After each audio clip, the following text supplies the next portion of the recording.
여러분 반갑습니다. 이번 학기 여러분들의 반도체 공학과학 수업을 맡게 된 권민기 교수입니다. 그 과목명은 이제 반도체 광학과학으로 되어 있습니다. 여러분들은 이제 반도체 관련된 과목을 이번 학기에 세 과목을 받을 수 있을 거예요. 이그 관계통합과를 재학하는 동안에 이제 세 과목을 받게 되는데 2학년 2학기 때 여러분들이 이미 배웠던 광반도체 개론, 3학년 1학기에 배우게 된 반도체 공학과학, 3학년 2학기에 배우게 될 반도체 공정 이 세 과목으로 구성되어 있습니다. 여러분들은 이제 이번 학기에는 반도체 재료와 불성으로 시작하여 반도체 소자 및 공정에 대한 기초 원리를 이제 파악하게 될 겁니다. 반도체는 여러분들이 이제 많이 알고 있는데 지난 학기 여러분들이 배우게 된 광반도체, 태양전지, LED, 솔라셀, 포토다이오드 이런 것들이 있고 이외에도 이제 그 메모리, 트랜지스터, 다이오드 이런 것들이 이제 있을 수도 있습니다. 그 성적은 중간고사, 기말고사를 각각 30%씩, 과제 20%, 출석 20%로 하겠습니다. 그 학사 규정에 의거해서 성적을 주도록 하겠습니다. 교재는 그 두 가지 교재를 우리가 사용하게 될 건데요. 첫 번째는 원서 Semiconductor Device Physics and Technology, 그리고 이거에 대한 번역서인 이제 반도체 소자, 이 두 가지 책을 활용하게 될 것 같습니다. 원래 이제 수업은 원서로 진행을 하는데요. 여러분들이 아마 그 반도체에 대한 용어가 다 영어로 되어 있기 때문에 반도체 소자 책을 사게 되면 이제 번역을 하게 되는 과정에서 뭐 홀을 이제 전공이라고 한다든지, 그다음에 뭐 이런 여러 가지 그 용어에 대한 이제 번역된 것들에 좀 혼란이 있을 수 있으니까 그런 것들을 원서에 깃대어서 이해하려고 하면 될 것 같습니다. 반도체는 뭐냐 이렇게 여러분들이 이제 알 수 있는데요. 반도체는 전자제품의 핵심 부품으로서 정류, 증폭, 변환 등의 이제 정기적인 신호 처리와 전원, 저장, 기억, 계산, 연산, 제어 등의 데이터 처리 기능을 수행할 수 있는 반도체를 우리가 이런 것들을 할 수 있는 장치를 우리가 이제 반도체라고 합니다. 이렇게 생각해 보면 여러분들이 이제 매일 컴퓨터를 사용하고 여러분들이 매일 핸드폰을 가지고 다니고 여러분들이 이제 시계라든지 이런 것들도 점점 전자화되고 있으니까 결론적으로 보면 이 반도체라고 하는 시장에 여러분이 떠나서 살 수 없는 세상이 되고 있다 이렇게 이제 볼 수 있습니다. 그래서 반도체를 여러분들이 이해를 못하면 결국에는 여러분들이 취업할 수 있는 이런 그 직장이라든지 이런 것들이 뭐 한계가 생기게 됩니다. 그래서 반도체 과목을 여러분들이 잘 듣고 반도체라고 하는 게 진짜 뭐냐에 대해서 잘 이해하고 그다음에 4학년 2학기에 이제 배우게 될 반도체 공정이라고 하는 과목을 듣게 되면 이 반도체라고 하는 걸 도대체 어떻게 만들 거냐에 대해서 여러분들이 충분히 이해할 수 있을 거라고 생각합니다. 그래서 그 이번 학기에는 이제 반도체라고 하는 게 도대체 뭐냐, 그 반도체를 가지고 여러분들이 왜 이게 금속이나 부도체와 다르게 저는 우리가 원하는 특성, 여러분들이 지금 방금 봤던 것처럼 정유도 해야 되고 증폭도 해야 되고 변환도 해야 되고 신호를 이렇게 변형시킬 수 있게 하는 것들, 그리고 신호를 기억할 수 있게 하는 것들, 이런 기능들을 도대체 어떻게 구현해낼 수 있냐에 대해서 여러분들이 수업을 받게 될 겁니다. 반도체 관련된 기업들을 여러분들이 이제 가장 많이 관심을 갖고 있는 기업은 삼성이라고 생각합니다. 그죠? 삼성이 세계 반도체 시장의 많은 부분을 차지하고 있죠. 그런데 이제 삼성에서 우리가 이제 차지하고 있는 부분은 이제 메모리 반도체라고 이제 보면 될 것 같고요. 그다음에 뭐 CPU라든지 이런 것들을 우리가 이제 비메모리 반도체라고 하는데 이런 시장은 아직도 그 인텔이라든지 이런 회사에 의해서 점유하고 있습니다. 반도체 산업의 생태계는 그림에 있는 것처럼 직접 반도체를 이제 만들어서 파는 것들, 대기업들이 되겠죠. 그런 업체에 소재를 제공하고 장비를 제공하고 이런 것들을 이제 설계해주고 제조해주는 이런 형태의 업체들도 이제 많이 있고, 이 장비를 제조할 수 있게 부품을 만드는 회사들, 그다음에 반도체 소재를 만들 수 있게 케미컬, 화학약품을 제공해주는 회사들, 그다음에 반도체 장비를 만들 수 있게 뭐 진공 펌프라든지 아니면 그 배관이라든지 이런 것들을 제공해 주는 것들, 그리고 반도체 소자 같은 것들의 두께나 이런 것들 측정할 수 있게 이제 과학계 기술로 이런 것들 할 수 있게 하는 과학계 회사들, 반도체의 특성이 이제 잘 됐는지 안 됐는지, 증착은 잘 됐는지, 공정은 잘 되고 있는지 이런 것들을 분석할 수 있는 이제 과학계 회사들, 이런 것들이 있습니다. 또 이런 이제 반도체 것들이 이제 다 만들어지게 되면 이 반도체를 실제로 응용할 수 있는 뭐 스마트폰, PC, IoT, 자동차, 이동통신, 바이오, 우주, 항공이라고 하는 이런 부분들의 전방 산업도 반도체 회사라고 볼 수 있습니다.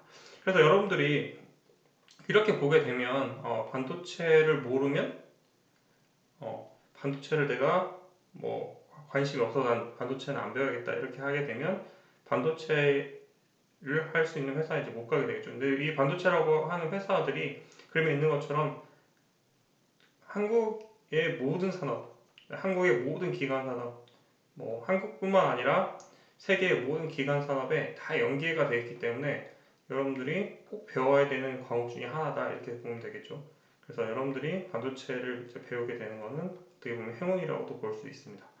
그래서 우리 학과의 이제 반도체 과목이 비록 세 과목 정도로 이제 부족하긴 하지만 그래도 여러분들이 반도체라고 하는 것을 이해하고 나가는 데는 충분할 수 있다 이렇게 보면 될 것 같고, 반도체 과목을 이제 잘 들으면 여러분들이 추후에 구글이라든지 아니면 다른 자료를 통해서 반도체 관련된 제품, 반도체 관련된 기술, 반도체 관련된 그런 사업들이 이제 나오게 되면, 산업들이 나오게 되면 이 회사가 어떤 걸 하는구나, 이 기술이 무슨 기술이구나, 이것들이 어떻게 동작하는구나 이런 것들을 이해할 수 있을 거라고 생각합니다. 그래서 그런 관점에서 초점을 맞춰서 수업을 진행하도록 할 거고, 여러분들이 그런 것들을 이제 바탕으로 해서 여러분들이 진로를 선택하는데 크게 도움이 됐으면 좋겠습니다. 그러면 이제 반도체를 왜 배워야 하는가에 대해서 여러분들이 관심을 가질 것 같은데, 뭐 책에는 이렇게 써 있더라고요. 전자회로, 반도체 재료, IC 응용에 대한 전반적인 지식을 얻기 위해서 인류가 가장 위대한 발명 중 하나인 반도체의 역사 및 기술 발전을 이해하기 위해서 회사와 연구소에 필요한 전자회로, 회로 설계, 재료과학, 나노과학에 대한 지식을 얻기 위해서, 가장 여러분들이 관심 있는 건죠. 좋은 회사에 취업하기 위해서. 그죠? 그럼 이제 반도체가 왜 그러면 진짜 그 세계를 변화시킨 위대한 발명 중에 하나라고 하는가에 대해서 여러분들이 일단 뭐 관심을 가지면 좋을 것 같은데, 그거에 대해서 좀 알아보도록 하겠습니다. 일단 이제 그러면 좋은 회사에 대해서 이제 아까 얘기했었는데, 여러분들이 반도체 회사라고 이제 알려져 있는 가장 좋은 회사는 삼성전자가 되겠죠. 그리고 두 번째는 SK 하이닉스, 이런 것들이 될 것 같습니다. 그러면 한국이 가장 잘하는 거는 메모리 반도체입니다. 그림에 있는 것처럼 거의 한 80% 이상의 시장을 한국이 점유하고 있죠. 한국이 좀 못하는 부분은 비메모리 반도체. 여러분들이 이제 뭐 예를 들면 CPU 같은 거, CPU를 살 때 삼성 CPU를 사진 않죠. 알겠지만 여러분들이 이제 인텔이라든지 AMD라든지 이런 회사의 제품을 삽니다. 이런 것들을 우리가 이제 비메모리 반도체라고 합니다. 그래서 반도체 시장이 여러분들이 삼성이라고 하는 회사가 뭐 1년에 분기별로 10조의 매출을 얻는다. 그래서 분기별 1년 동안 40조 이상의 이익을 40조 이상의 매출을 올리고 그거에 50% 이상의 수익을 얻는다. 이렇게 알려져 있죠. 그렇게 보면 이 반도체라고 하는 시장이 메모리 반도체 시장도 이렇게 큰데 비메모리 반도체까지 이제 포함을 하게 되면 엄청난 큰 시장이라고 여러분들 알 수 있고, 아까 얘기했던 것처럼 전방 산업, 후방 산업 이런 것까지 다 포함하게 되면 훨씬 더 큰 산업이라고 이제 볼 수 있습니다. 그러니까 여러분들이 취업이라든지 이런 것들을 하기 위해서는 이제 반도체라고 하는 과목을 놓치면 안 되겠죠. 반도체라고 하는 게 이제 처음 언제 발명이 됐냐에 대해서 이제 좀 얘기해 보면, 여러분들이 반도체라고 하는 거를 가장 대표할 수 있는 소자는 트랜지스터입니다. 그 반도체를 쓰기 전에, 그러니까 반도체 트랜지스터가 나오기 전에, 그러니까 트랜지스터가 하는 역할은 여러분들 2학년 때 아마 배웠을 거라 생각합니다. 트랜지스터가 하는 역할은 가장 큰 역할은 증폭이라고 볼 수 있습니다. 그래서 어떤 신호를 증폭하거나 어떤 음성 같은 거를 증폭하는, 여러분들이 지금은 이제 잘 볼 수 없지만 그 확성기라고 하는 게 있죠. 확성기라고 하는 거는 이제 입에 마이크처럼 되고 깔때기처럼 생긴 거를 갖고 이렇게 연설하는 거, 그런 것들이 이제 주로 사용이 되고 있었는데, 요새 그 확성기 대고 그 TV 프로에 나와서 말하는 사람 없죠. 요즘 다 이제 굉장히 초소형, 심지어는 몸에 거의 부착해서 보이지도 않을 정도로 작은 마이크를 차고 나오죠. 그런 것들이 어, 트랜지스터의 장점, 소형화할 수 있고, 그다음에 우리가 원하는 증폭 기능을 얻을 수 있다, 이렇게 보면 되겠죠. 그런 것들을 할 수 있는 게 트랜지스터의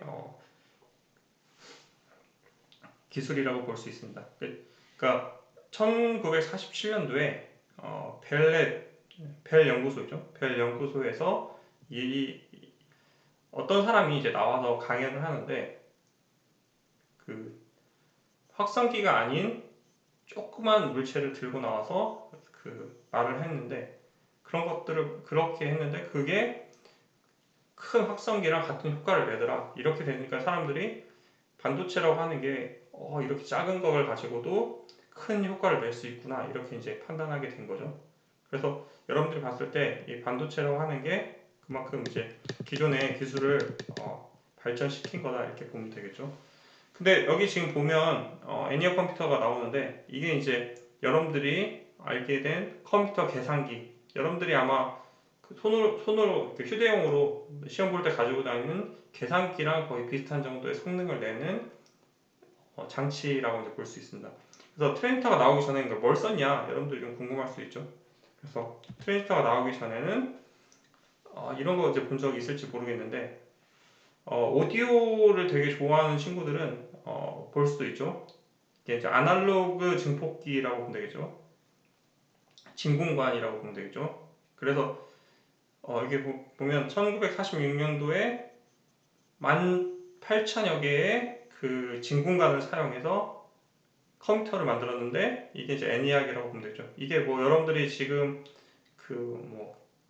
롤 같은 게임을 할 수 있는 그런 상태의 컴퓨터라고 생각하지 말고 거의 계산기 수준이라고 이제 보면 되겠죠. 그렇게 했는데 이 크기가 여러분 아파트 전체를 진공관으로 덮을 만큼 컸다, 이렇게 보면 되죠. 얼마나 열이 많이 나고 그다음에 얼마나 비효율적이었는지 이제 판단할 수 있겠죠. 이런 것들이 지금 여러분들이 봤을 때 그 핸드폰 안에 컴퓨터가 들어올 정도로 작은 사이즈가 이제 만들어졌으니까, 그런 것들이 이제 반도체가 할 수, 그 기술을 발전시킨, 인류의 그 기술을 발전시킨 대표적인 발명품이다, 이렇게 얘기할 수 얘기할 수 있겠죠. 여기 보면 길이는 30m, 무게는 30톤, 소비 전력은 140kW라고 되죠. 그래서 애니악의 전원 스위치가 올라가자 펜시베니아의 가로등이 깜빡거리면서 갑자기 희미해졌다, 이렇게 되죠. 얼마나 많은 전력 소모를 했는지 여러분들 알 수 있겠죠. 여러분들이 만약에 지금 스마트폰 여러분들 꼈다 켰다고 해서 뭐 집안에 불빛이 깜빡거리거나 그러진 않겠죠. 그렇게 생각하면 이 1940년대를 이제 기점으로 해서 반도체라고 하는 게 시장이 나왔고, 그런 것들이 기존에 있는 기술적인 한계를 크게 극복할 수 있었다, 이렇게 보면 되죠. 그래서 여러분들이 지금 생각해 보면 1940년대, 지금은 2020년, 70년 정도 지났잖아요. 그죠?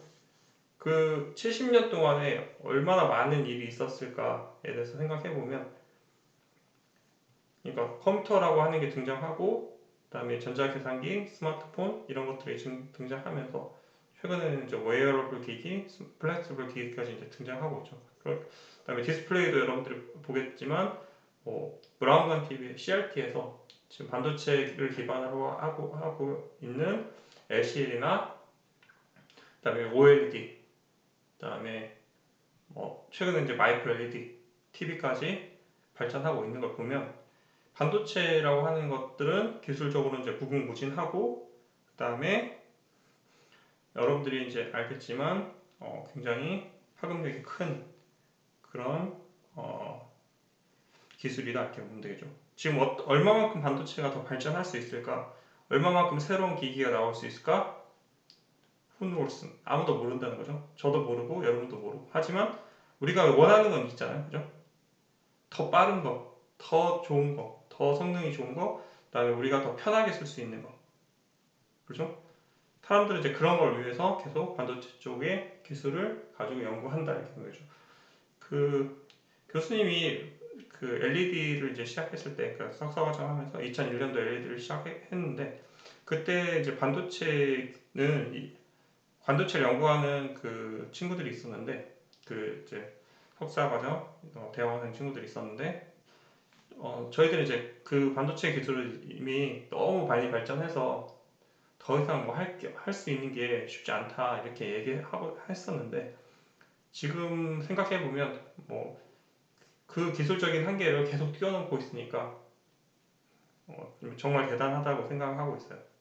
그래서 여러분들이 반도체라고 하는 거를 좀 이해하고, 반도체라고 하는 거에 대해서 얘가 어떻게 이런 기술 발전을 이룰 수 있는지를 이제 이해해야 되는데, 그렇게 하기 위해서는 가장 기본적인 소자, 반도체가 실제 왜 이런 특성이 나타나고, 얘를 가지고 어떻게 소자를 만들 수 있고, 얘가 왜 증폭 기능이 일어날 수 있고, 그다음에 우리가 해결해야 될 문제는 어떤 거냐, 이런 것들에 대해서 여러분들이 배우게 되면 충분히 그런 것들을 이해하고 극복할 수 있을 거라고 이제 생각합니다. 그래서 관심을 가질 수 있겠죠.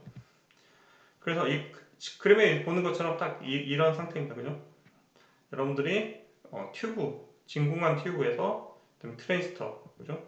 그림에 있는 것처럼 집채만한 컴퓨터를 쓸 거냐, 아니면 편하게 스마트폰으로 게임을 할 거냐, 이런 차이라고 이제 보면 되겠죠. 그래서 이 다음은 이제 물음표인데, 그러니까 튜브, 트랜지스터, 그 다음에 뭔가 더 작은, 뭔가 더 성능이 좋은, 뭔가 세상을 변화할 수 있는 이런 것들이 발전하게 되면 이 다음 그림이 나올 수 있겠죠. 그래서 그런 것들은 누가 할 거냐? 여러분들이 해야 된다는 거죠. 여러분들이 그런 것들을 할 수 있는 충분한 자질이 있고 충분한 가능성이 있다고 보면 되겠죠.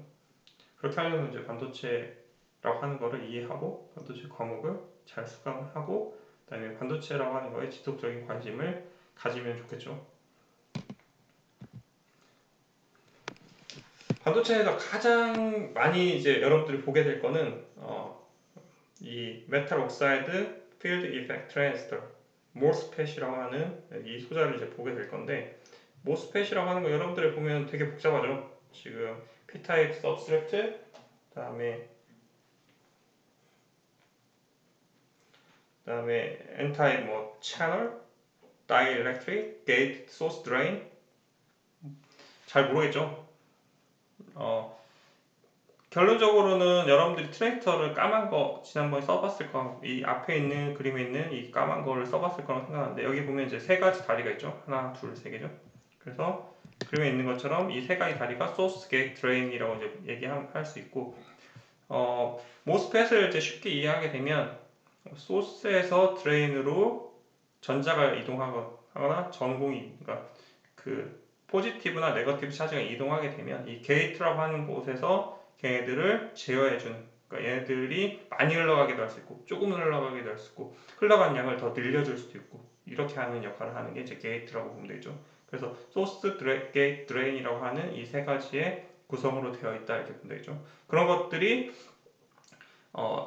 그 소스에서 드레인으로 들어가는 동안에 게이트에서 제어할 수 있는 이런 역할을 할 수 있도록 도와주는 역할을 메탈 옥사이드 필드 이펙트 트랜지스터가 하는 거다 이렇게 보면 되죠. 그래서 이런 것들을 보면 여러분들이 이해해야 될 거는 이 P 타입 뭐 이건 뭐냐, N은 뭐냐, 그죠? 그다음에 여기 뭐 까만 건 뭐냐, 그리고 이 소스 게이트 드레인 도대체 뭐 하는 거냐, 그런 것들이 뭐 이해해야 될 것 같고, 그런 것들을 가지고 어떻게 소자를 구현하고 어떤 동작을 하게 될 거냐, 그리고 어떤 물질을 가지고 만들 거냐, 이런 거 다 궁금하죠. 뭐 여러분들이 반도체 물질은 실리콘으로 만든다 이렇게 이제 알고 있잖아요. 그래서 여러분들 알고 있는 것처럼 뭐 실리콘 기반으로 만드는데 왜 그럼 실리콘 쓸 거냐, 이런 것들도 여러분들이 알아야겠죠. 그래서 이번 학기에는 이제 실리콘 기반, 특히 지난 학기는 여러분들이 그 갈륨 나이트라든지 갈륨 아스나이드라든지 그런 광반도체의 소재들에 대해서 이제 배웠다면, 이번 학기에는 실리콘 기반의 소자들, 특히 이제 전자소자 쪽 관련된 과목으로 여러분들이 수업을 진행하도록 할 겁니다.